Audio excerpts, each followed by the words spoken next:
Today, we are hearing more about data. People are building data centers, top researchers are being paid vast sums of money to work on applications for machine learning, and many of the largest companies are claiming to work on artificial intelligence. But what does this mean for you? Despite all the buzzwords and the hyperbole around artificial intelligence, and despite claims of massive job losses or maybe a future utopia, at the heart of artificial intelligence are just algorithms.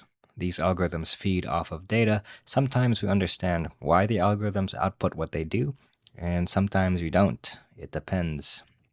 But since these algorithms feed off the data, they are extremely limited to the data that it eats up. Which is why, in particular, companies today are desperate for your data. They want to know literally everything about you. Not only does this data make their ability to predict your online activity easier, it makes it easier to determine what you are willing to click on, what you might be looking to buy, or even how you might react to certain types of media. But the data or algorithms are not necessarily good or bad, but it is always how this technology is used by the people that employ them.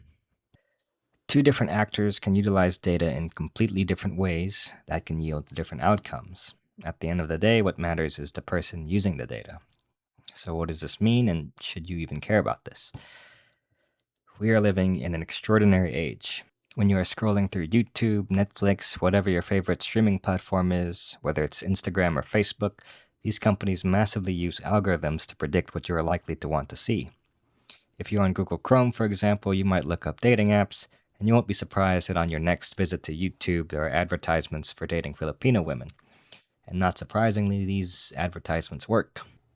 Take the adult entertainment industry, for example, one of the most visited topics on the internet. Of course, you will say to yourself, it's harmless, but the effects have been studied to be devastating. Brain scans have shown that people addicted to adult content have similar brain scans as drug addicts.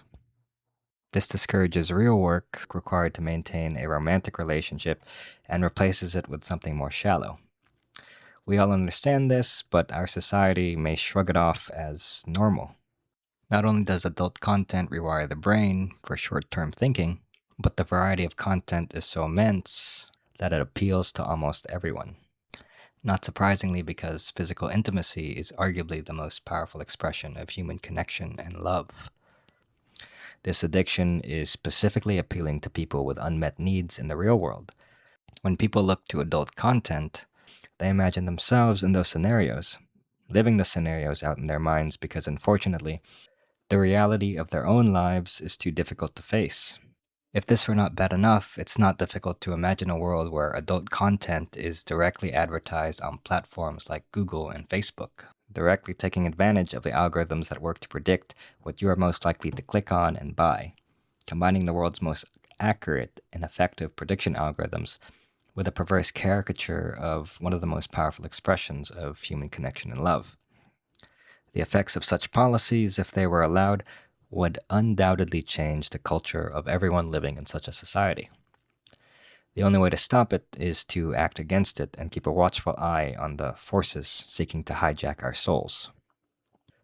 Adult content in targeted advertisements is not the only example of how algorithms can potentially be used to make the world a worse place. In this scenario, algorithms act as almost an accelerator to addiction. And this is what makes algorithms so powerful. It can work as a distributive catalyst for the intended audience, or in this scenario, the victims.